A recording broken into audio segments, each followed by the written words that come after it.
Welcome to the oil stream here on Edmonton Sports Talk. Just having some good laughs with you two, Trev there. It's Hernan Salas here filling in for Dustin Nielson. Of course, joined by Tom Gazzola live from Calgary. Tommy, how you doing? Good. You know exactly where I am. You're very familiar with this hotel. Oh, yes. The good old Westin with the keg. That's the one. That's the best one, man. We used to stay here with the Oilers too, and it was funny. I was checking in. The lady's like, "Have you stayed here before?" I'm like, "Yeah, once or twice in the last month."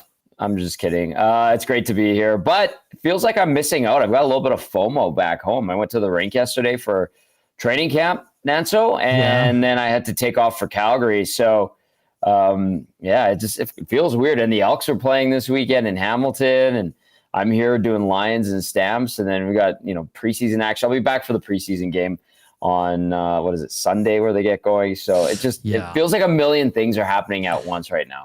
You could stay in Calgary and cover the Oilers in Calgary. Probably be the only one, right?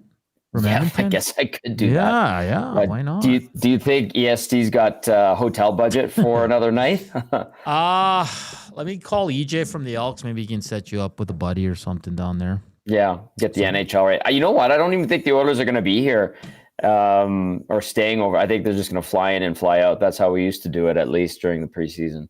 That's crazy. It's crazy that they fly there. Just take the damn bus. Save some money. And they full meal, too. You get the full service in the 26-minute flight. Yeah.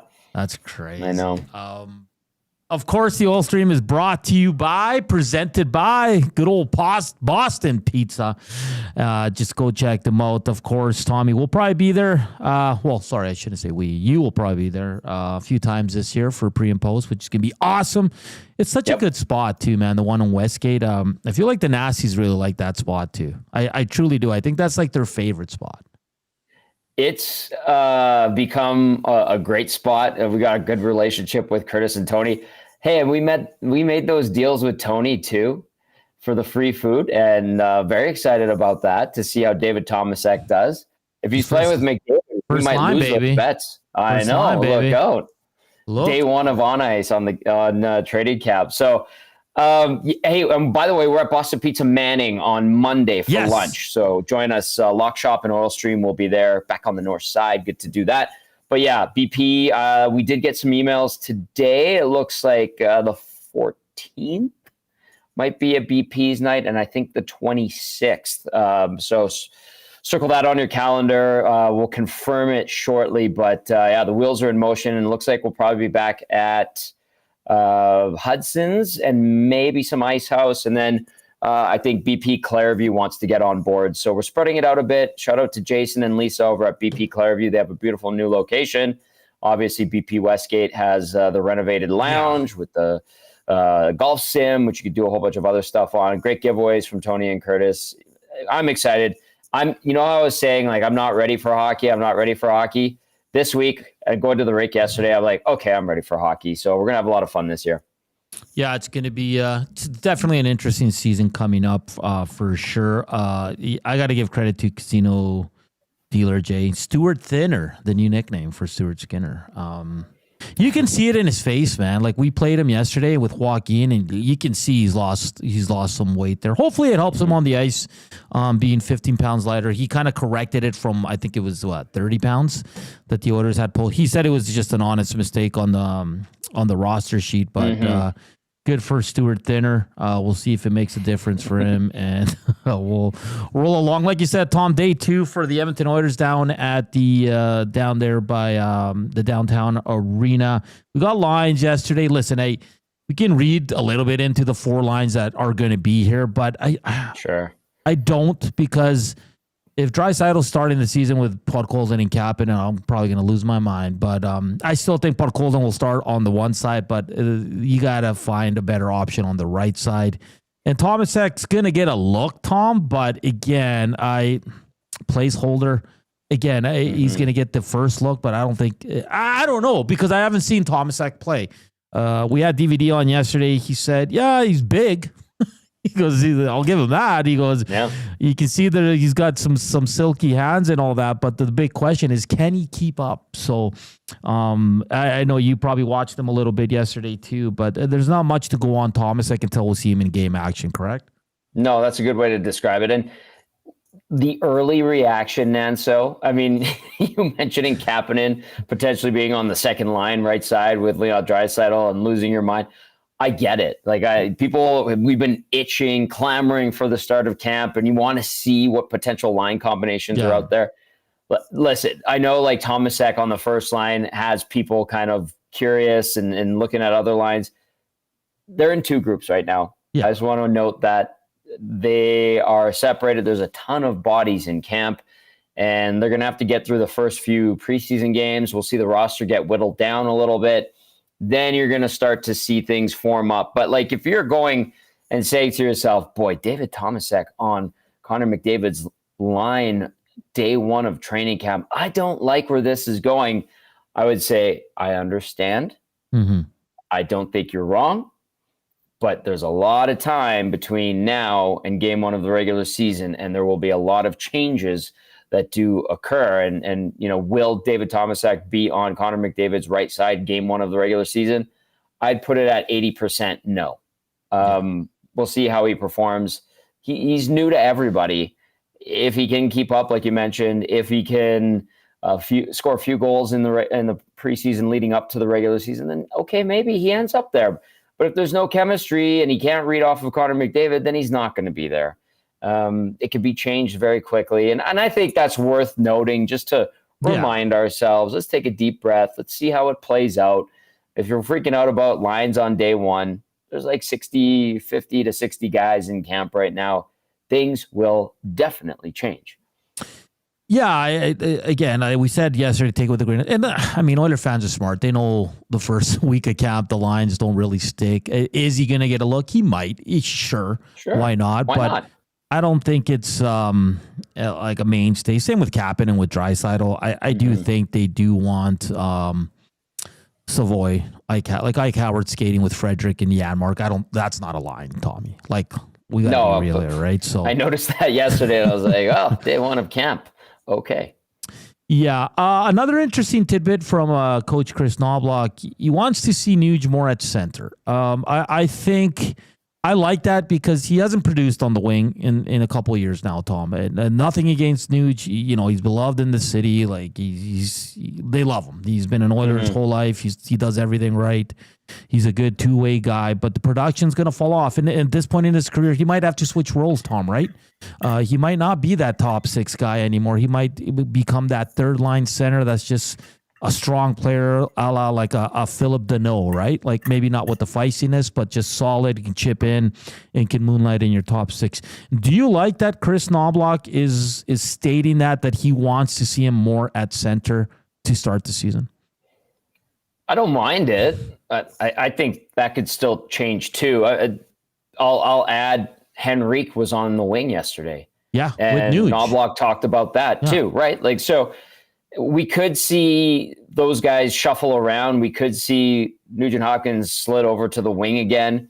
I think Knobloch even touched on that a little bit. He mentioned Frederick as well, his ability to play center, and I think they want to test it all out. They want to try everything. So even though day one, Henrique's on the wing, Nugent Hopkins back at center, that could flip-flop depending on how things are going. Frederick on the wing, maybe we see him at center, we'll probably see him at center. That's going to flip-flop. Let's just see how they do in those positions. Like if Ryan Nugent Hopkins is back at center and he's moving his feet and he's distributing the puck and they're getting more offensive zone time and not stuck in their own zone and getting hemmed in, then maybe he ends up back at center for the majority of the season. It seems, at least, like I know I'm warning or saying heed what you're seeing in day one, but I'm curious, like, is that an indicator of where Knobloch wants to go, putting Henrique on the wing? Is that his intention, sending him a message saying, listen, we tried you, we appreciate you at center, but we think you're better served on the wing, so let's just put you there out of the gates at camp. Same for Ryan Nugent-Hopkins. Like, hey, because we put Adam Henrique at center last year, it didn't work out that great. You are a natural centerman, have been for the majority of your career until a couple of the past seasons.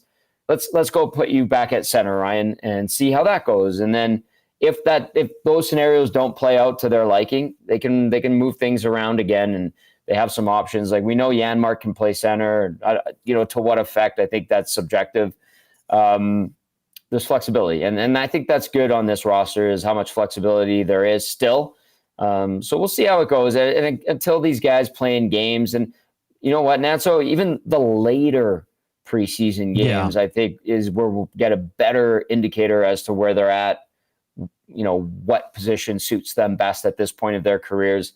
I think that's when we'll be able to make better determinations. But I still think Ryan Nugent-Hopkins could be an effective player. I think he could be a 50 to 60 point guy, no problem.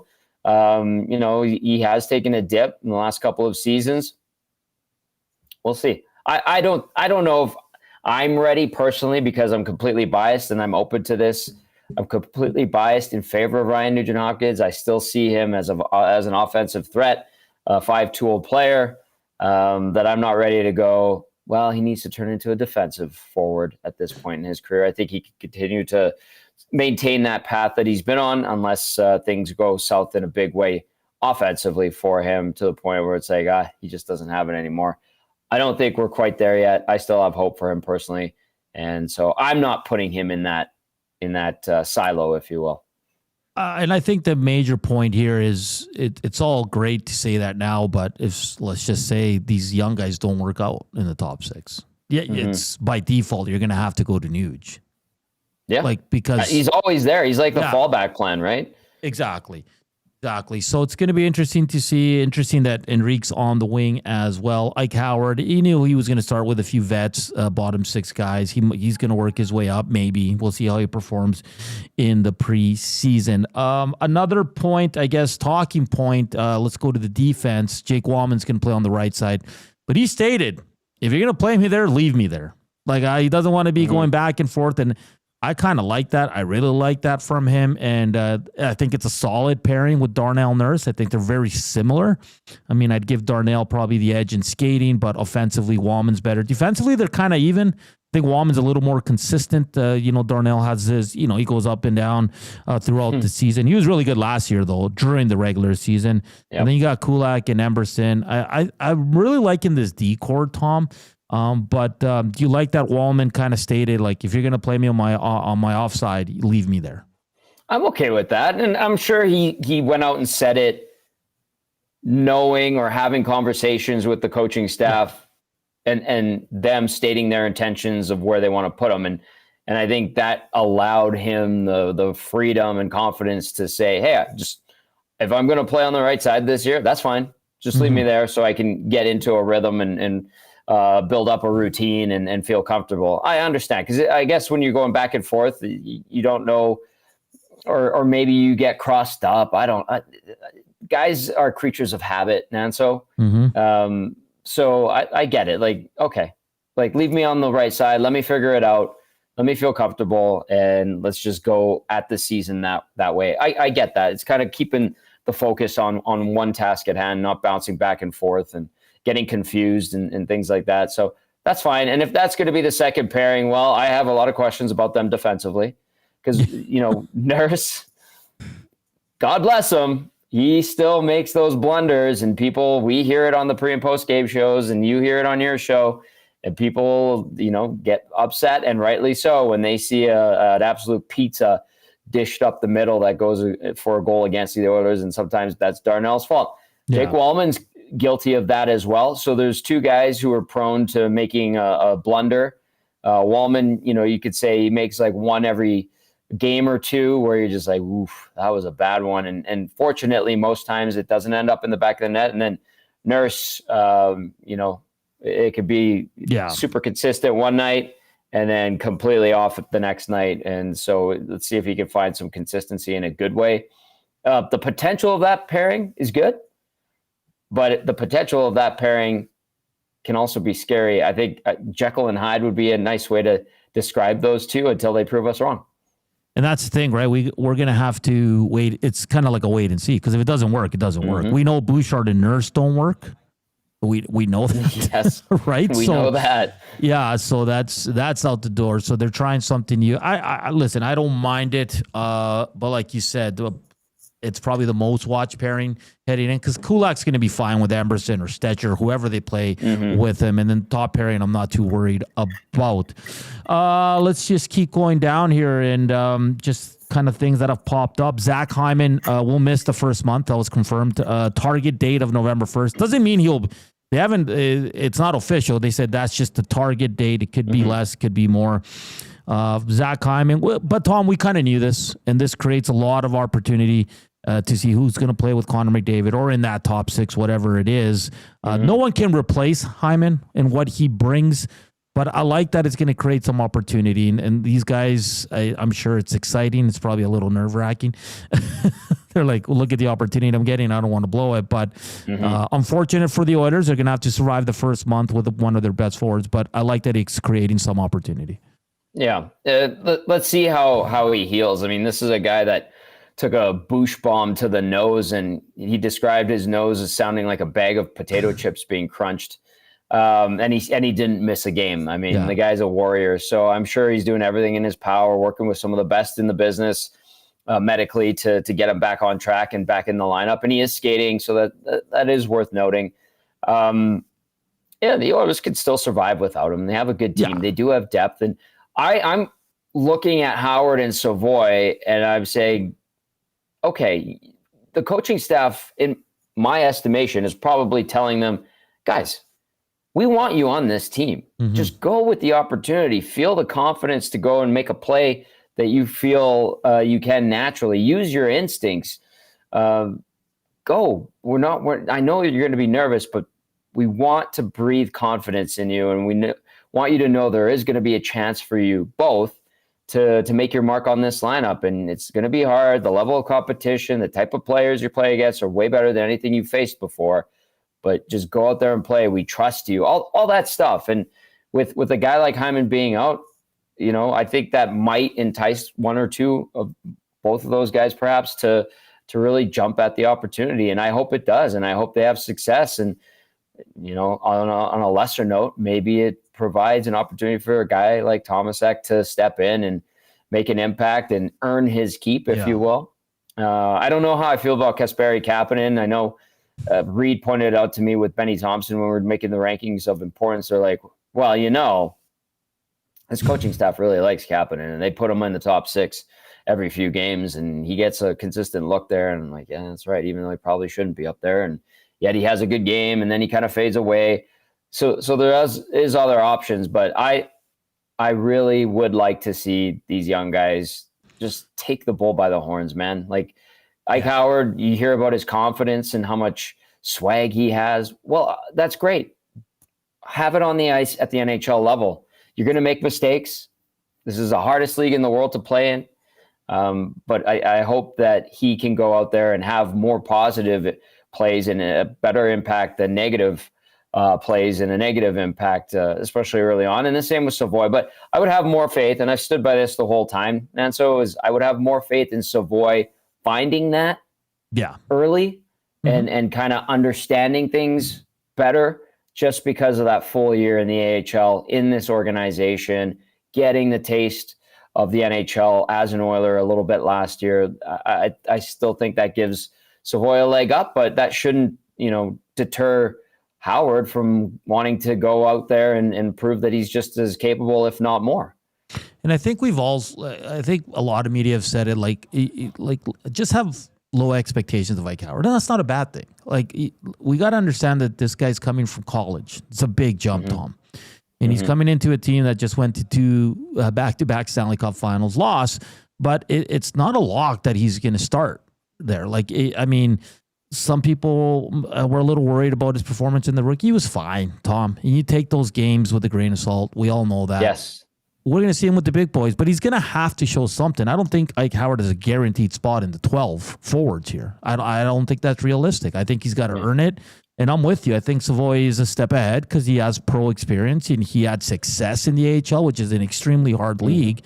But I think the expectations for Ike Howard, just let's keep him lowered now. And if he blows it out of the water, Tom, then we'll be pleasantly surprised. But yeah, I mean, there's no guarantees that he might start in the top 12 of game one.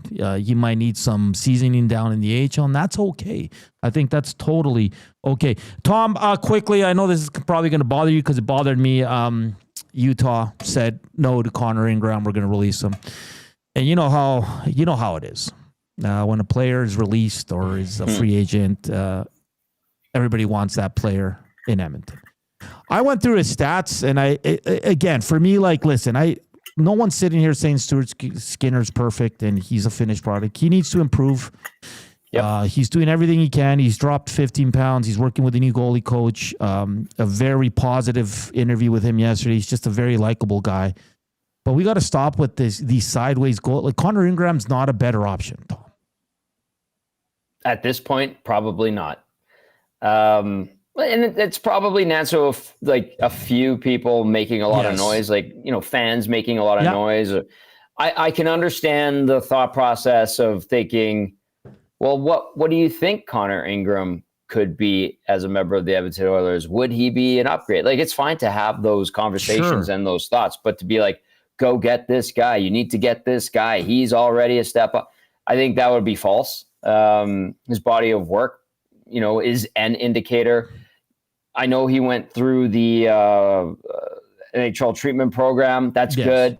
And hopefully he stays on the straight and narrow for the rest of his career and beyond.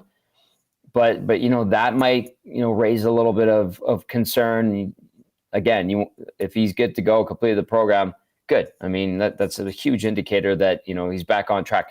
But to just go and make the statement that he's better than Stu Skinner, I don't buy into that. Mm-hmm. Stu deserves the opportunity to bounce back. Stu has earned that right. You can't overlook 2 runs to the Stanley Cup. I know last year Calvin Pickard was a monster part of the Oilers' playoff success, and that is notable. But you see Stu Skinner, and we're calling him Stu Thinner, which is funny. Listen, whether or not that 10 to 15 pounds he's dropped, it has a huge direct impact on his performance. We'll see. How much Pete Aubrey helps him, we'll see. Yeah. Or he takes all of that and puts himself into the right frame of mind and has a bounce back, or he gets better defensive structure and performance in front of him from all 5 guys. That too, like, all of those things can culminate in him bouncing back, and time will tell.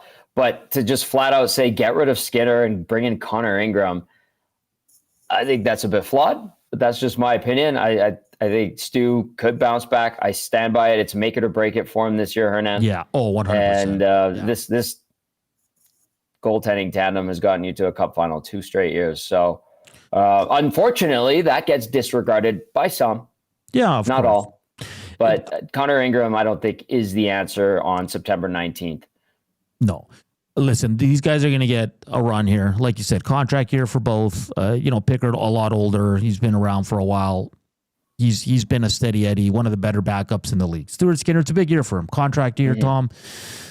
He's doing everything he can to take that next step. He wasn't terrible in the regular season, but it's just there's a lot of complaints about the grade A's and the lateral movement's a big one and all that stuff. So, so I have a question for you. Just to continue the Skinner thing.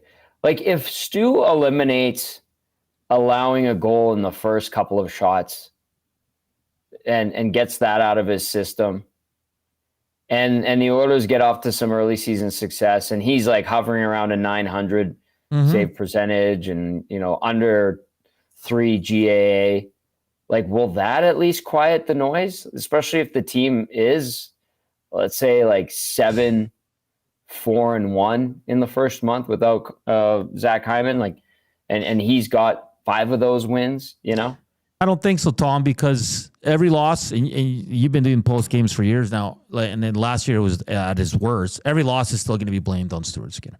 Until Stuart Skinner brings Stanley Cup and he's the winning goaltender, nothing's going to change. So, I mean, that's unfortunate because not every loss is on the goalie.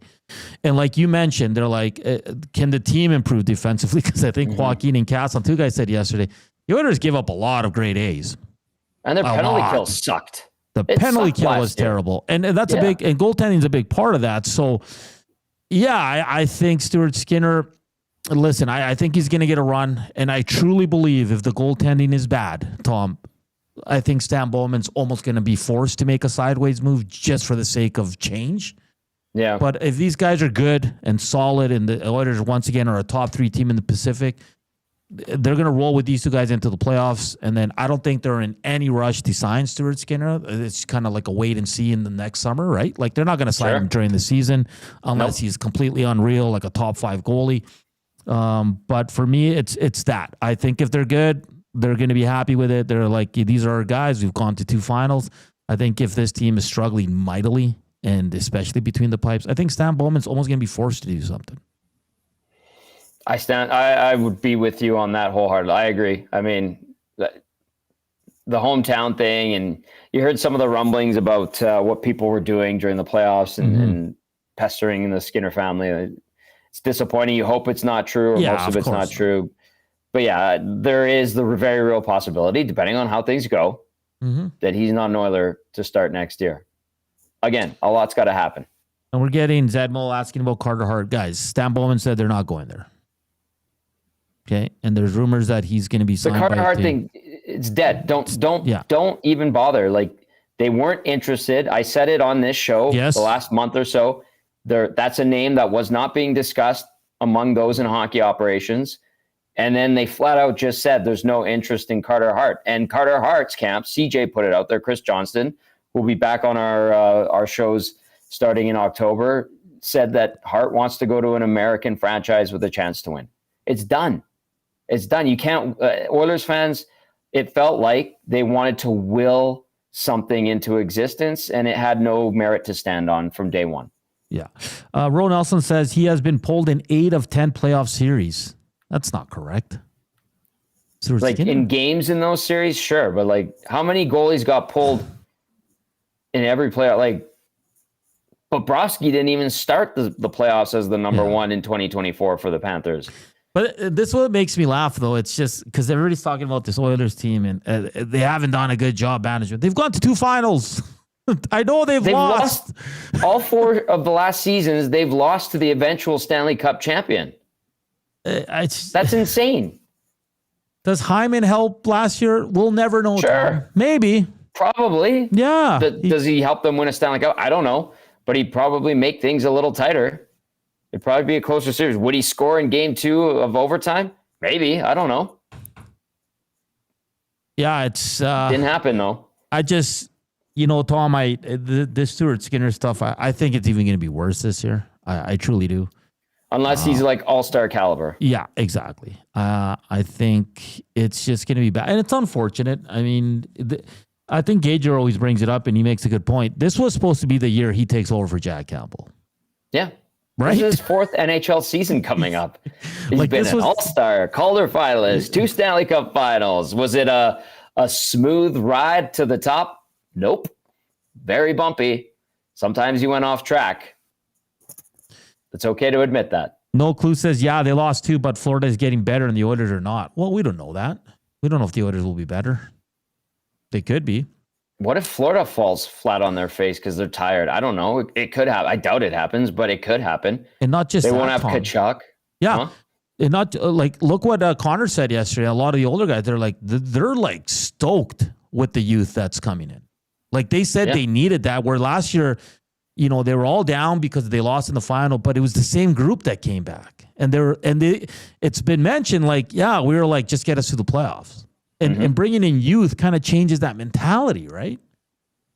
I'll add this too. I'm glad you brought that up. Like yesterday at the rink, and even the last few days, listening to fans talk about the team and the upcoming season, it feels different than last year going into the year. I remember going up into game 1 of the regular season, and there wasn't a lot of like energy or hype, but a positive vibe going into the rink for that first game. And it kind of felt like there was a malaise there, and the the dark cloud from the Cup final and the Game 7 loss was lingering still, and it didn't like really clear away till maybe a couple months into the season. This year, I feel it's the total opposite. I think people are genuinely excited about this upcoming year, fans and the team and people around the organization. And I don't understand why. And I think it's a positive thing. It feels like there's a better vibe going into this year than there was last year. And maybe that bodes well for the team. But it was just something that I noticed. There's a buzz around the rink yesterday, and I was like, this is good. This is completely different than what happened last year at training camp. Because last year was kind of like, I think we all felt the same way too. Like, just get into those playoffs. Because they brought almost everybody back outside of Skinner and Arvidsson. I'll ask you this because Cass brought it up yesterday. It was a good question. Okay, go back to last year, Tom, day one of the season, the lineup that the Oilers had, and just wipe everything that happened during the regular season in the playoffs, okay? Just think about the lineup that started game one. Does that lineup excite you? Or is it better than what we're going to see this year in terms of a lineup? Roster. Last year's game one lineup? I would probably say last year's game one lineup on paper is better than this year's game one lineup, or what it will be. Because at the time, we didn't know Arvidsson and Skinner weren't going to be as good as we all thought they were. Yeah, exactly. Right? Yeah. Yeah. Okay. That's totally fair. But, there was concern with the loss of Broberg and Holloway. Definitely valid. But I think that wound is somewhat healed. It still gets brought up, and rightly so. That was a mistake to allow Holloway to go, especially. I think Broberg had one foot out the door. I stand by that, just with his demeanor his last year as an Oiler. It would have been, don't get me wrong, if he was still on the team, they'd be better defensively. I'd like the defense a lot more if he was still on the team. But that's not the case. I don't know. Despite that, there's still good energy and a good vibe and a good feeling. And it's interesting too, because McDavid talked about like you alluded to, the injection of youth, and he used the term stale a little bit, and some players having one eye on the playoffs, maybe like 50, 55 games in. That changeover might, and turnover of the roster a little bit might bring a little bit more excitement, and it could energize the older guys. Like, I think it was Reed and Jay were talking about it yesterday on their show. Like, early in the season, they're at MSG playing the Rangers, and say Howard and Savoy are in the lineup, and they're pulling up to Madison Square Garden, and they have to go up that ramp that's like 7 stories high, and they're going, oh my God, what is this? I think that kind of youthful exuberance and excitement can rub off on guys, can remind them, oh yeah, it's cool, we're playing at MSG, and it can get you in the right mindset. I kind of appreciate the fact that McDavid brought that up yesterday in his availability. Yeah. It's been a veteran group. They've all been around. MSG's not going to do anything for them. Do you know what I mean? They're like, we're just. It's such a cool place, though. Yeah, you're right. They're there to work, but. And then you see the reaction of the young guys, and that gives you life. You're just like, it makes you laugh. You're like, look at these guys, like their first go around at MSG and blah, blah, blah. I think that's really good. So what if you're Ike Howard and Matt Savoy, and you're wheeling around in warm up or right before the anthem, and behind your bench you spot Margot Robbie? Yeah, exactly. Don't you think you get excited? 100%. I would, and I'm almost 40. Yeah, no, that's a great point. That's a great point. Let's see if we got some stuff on the inbox. Some people are updating us on Connor Ingram and why he left. I think his mom passed away. I'd rather leave that private, regardless of what it is. Yeah, okay. We'll you know what? That's something just out of respect to him. Yeah, regardless of what it is. It's out there. Some media are talking about it. So yeah. I prefer to leave it. Perfect. Yeah. Let's see here. This one, no name, says if Skinner makes more saves early in games, he would be ridiculed in the market. Would not be ridiculed in the market in years. But he lets in the first shot too often in playoffs, and team chases often. I know D can play a part, but when he lets in the first shot 20% of the time, it's an issue. Overall goals against not bad, but here we go again. Feeling takes over. I don't know if it's the first shot all the time, Tom, but maybe the first 5. It's first 5. being down a goal in the first 10 minutes, like that's a buzzkill. Now, listen, the Oilers gave up a lot of grade A's. And listen, they're called grade A's for a reason, Tom. Mm-hmm. They're really hard to stop. But eventually, really good opportunities. I think situationally, sometimes Skinner, you want him to make that big save, a la the top goalies in the league: Hellebuck, Vasilevsky, Bobrovsky. Do you know what I mean? And I feel I feel this way too. I feel like it's always like, well, it's a grade A. Well, the best goalies in the league make those saves. Not all the time, but consistently make one or two to keep their team in it or to save the game if they're up one or anything like that. Do you see that being the biggest issue with what's the biggest issue for you? The early goals or that you're not getting the big saves when needed? Early goals, because that takes away your chance to go build up a lead, get a good feeling going, rolling lines. Yeah. Chasing games, Hernan, I think chasing games is brutal. It's frustrating. It's annoying. It's a pain in the ass. And they do it Guys too often. roll their eyes. Yeah, and when that happens too often, it just sucks. It takes away the fun. The other thing I noticed with Skinner too is at times, especially last year, like he would make some good saves, and then he'd let a softie in, like literally 2 or 3 shots after a huge save. I don't like that either. If you totally collapse and implode in front of him and you just leave him to hang out to dry, that's on you as his teammates. But there were times where, he would make big saves, grade A's, he'd stop, and then like one would squeak past him. You're like, how did you make those good saves literally a minute or two ago, and then a piece of crap shot beats you, and you're sitting there staring at your glove like there's a hole in it? Yeah. Like that happened a bunch of times that I noticed, and I'm like, that's not a good sign either. I'd like to see that eliminated. And to me, to answer your question, the early goals on the first few shots, because that brings the whole team down. That's super frustrating. Do you think a guy like Skinner, Tom, is feeling that pressure this year?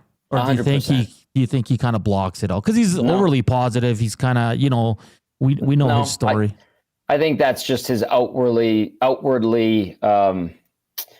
way he's expressing himself. I think he thinks about it. I think it irritates him and bothers him, but to show that frustration publicly and in interviews and stuff like that, I think it's deliberate that he doesn't. And I know it would annoy fans. We would see that on post-game shows and they'd be like, how is he not more upset? Why isn't he more mad?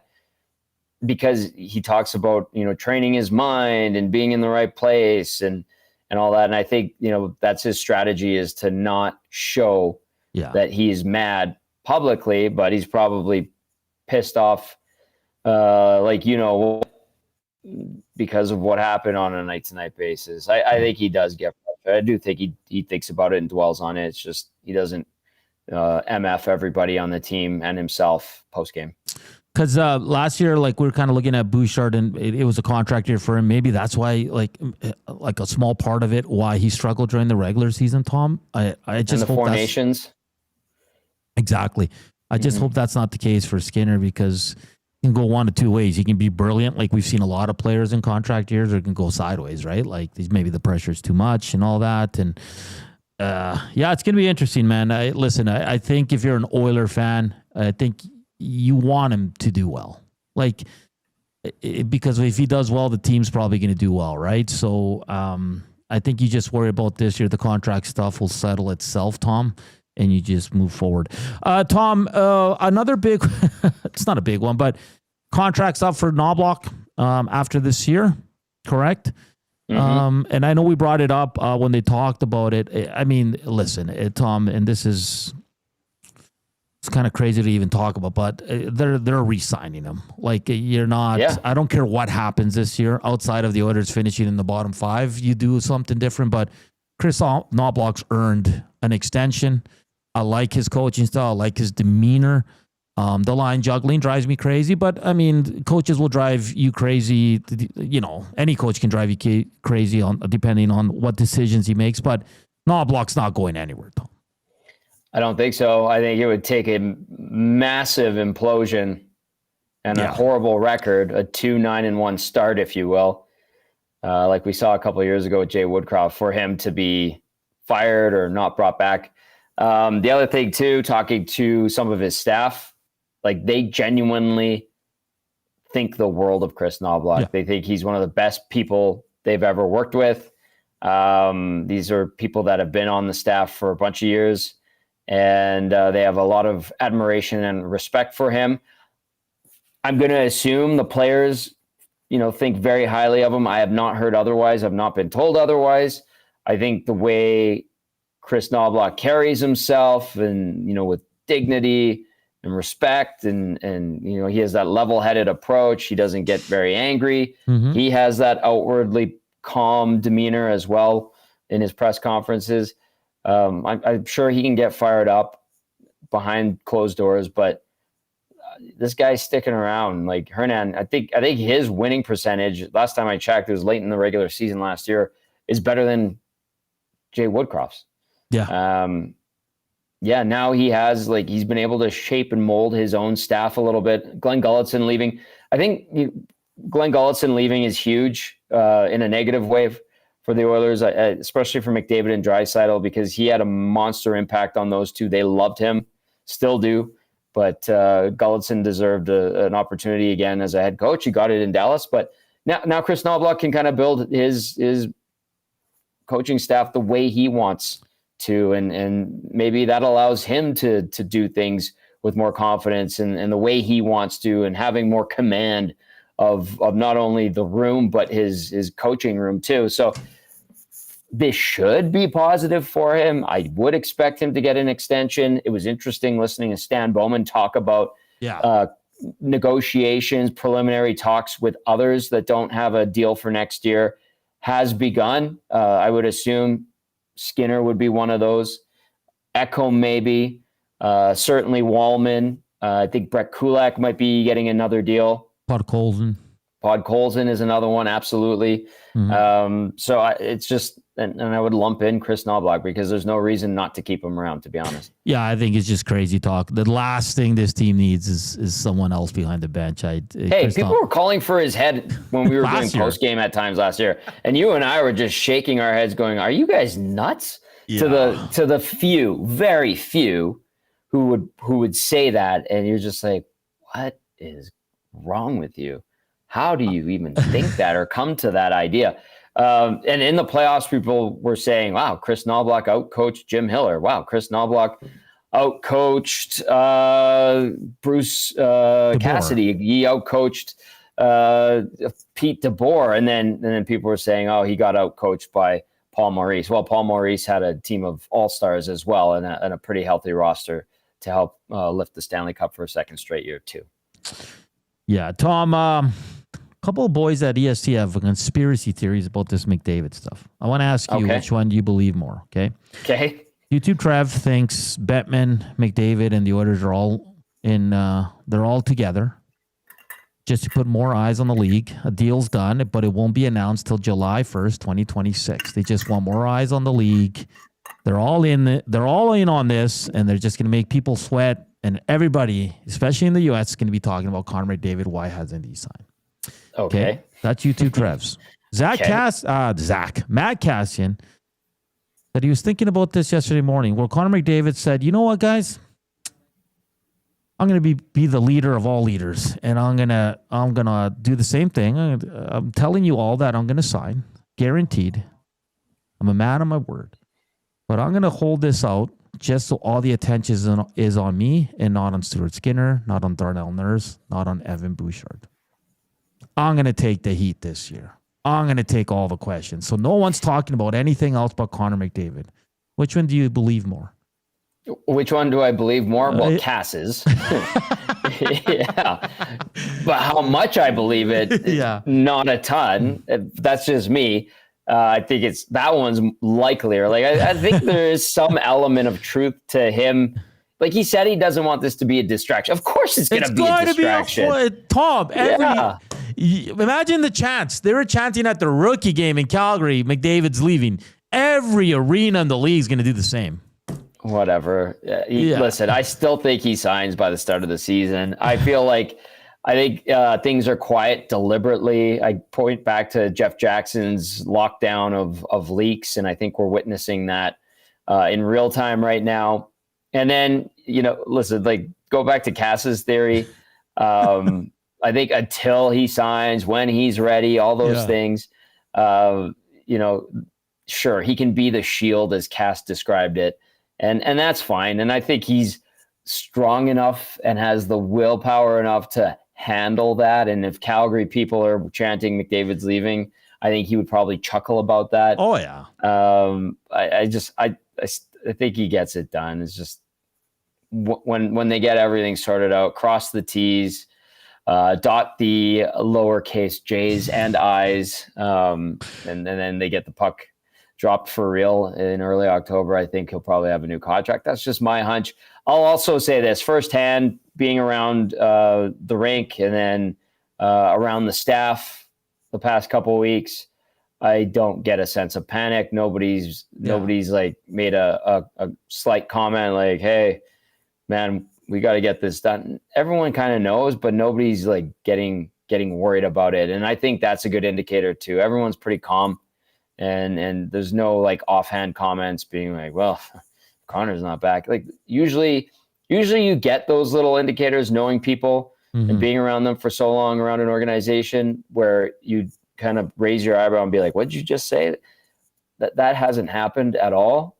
Not to say that can't change at some point, but right now I haven't gotten any like subtle little hints that he has any intention of leaving. So I stand by it. I think he has a contract by the start of the year. Tommy, and some news yesterday from around the NHL, future Hall of Famer Anze Kopitar, one of the best centers of his time, says he's going to retire after this year. Just you've been around this game forever. You were with the Oilers for many years. You've been with 1260 now, Edmonton Sports Talk for many years. Anze Kopitar, one of the good guys in this league. I think he's easy to cheer for. We're going to hear from Draisaitl on EST Afternoons, and he spoke highly of Anze Kopitar. Just your thoughts on his career and a guy that's pretty much won it all, and he did it the right way, man. Yeah, he's gone post to post with one franchise. That's so rare. He's been super consistent, had a great season last year, Hernan. Yeah. He's slowing down. He's getting older. Yeah. That's fine. I think he's probably going to have a great year this year too. We'll see what the Kings end up being, but he's climbed the mountain. He's been the leader of that team for a long time. This is a great career. This is one that everybody will look at and be like, that guy's a first ballot Hall of Famer. Yeah. He's done it all. He's done it with class and dignity. He seems to be very well liked and respected by everyone that I've talked to that's been around him. I've been around him in just like scrums. Yeah. And just like when you finish the scrum and he talks to people, I'll just kind of hang around, ask him a question here and there. Very polite, very cordial, great to deal with. He's like what a role model should be. Like some people should strive to be like him in the world of hockey and in general, because he's a good person. There's humility there. Comes from a small hockey nation in Slovenia. This guy he's a legend. He might even be the greatest king of all time, to be quite honest with you. I like that he said it now. It's not a distraction. He's not getting, but at least now he gets like a goodbye tour, right? Like when he comes to Edmonton, all the Edmonton media, it's going to be like, it's going to be able to, everybody's going to get a chance, one last chance to talk to him. And I think it's really good that he's doing it now and not, letting it hang over the team. Like, is this his last year or what are they going to do? So kudos to him. And I kind of echo what you said, Tom, just a first ballot Hall of Famer.